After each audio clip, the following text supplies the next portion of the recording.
will show you the 3 ways to grab or capture screen images. If we are Windows user, mostly we are using print screen. Now we will try. Just press print screen, then you can open any Microsoft Office program, then just paste it. However, we need to crop based on the image you want, like example this one. So it's take time for us. Then click outside, automatically it will crop also. Another way, you can press Windows then S in your keyboard to search, then paint.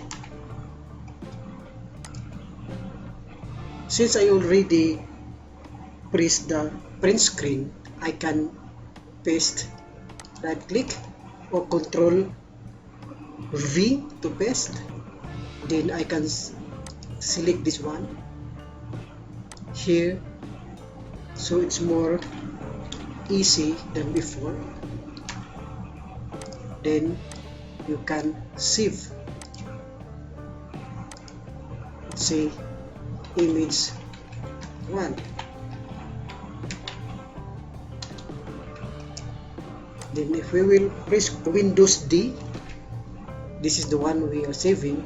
Another, if we will press again print screen and open our image, then we will select new, then Control V to paste.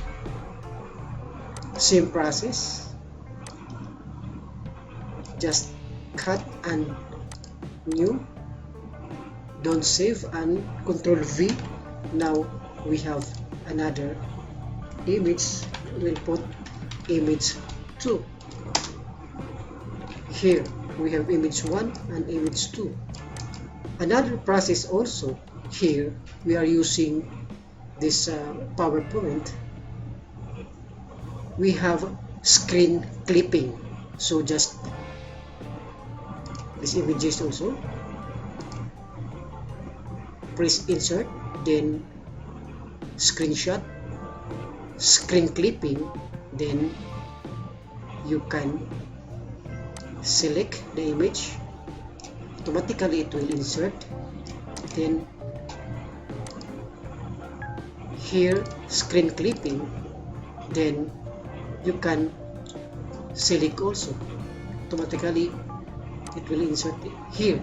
However, this is the PowerPoint format, so we need to save as and convert either PNG or JPEG, then image 3, just this one, then another image 3.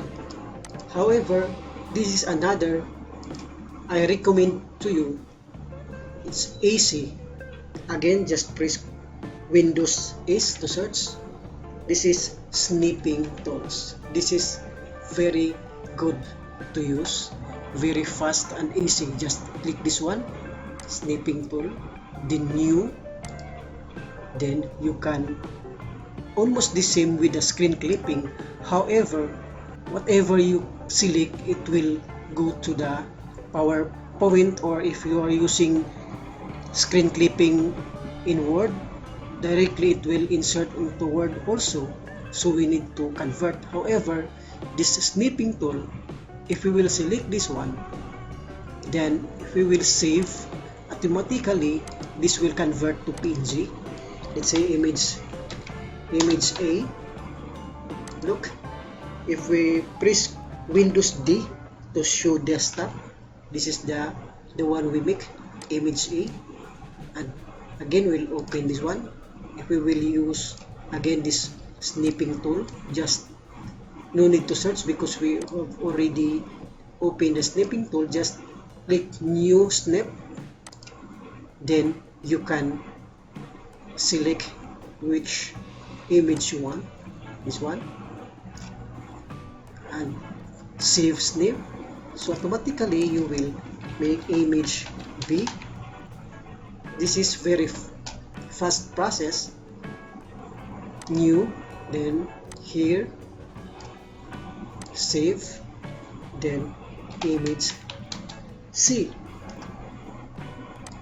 Look, there we have image C. So this is the 3 ways to grab or capture screen images. Thank you and God bless.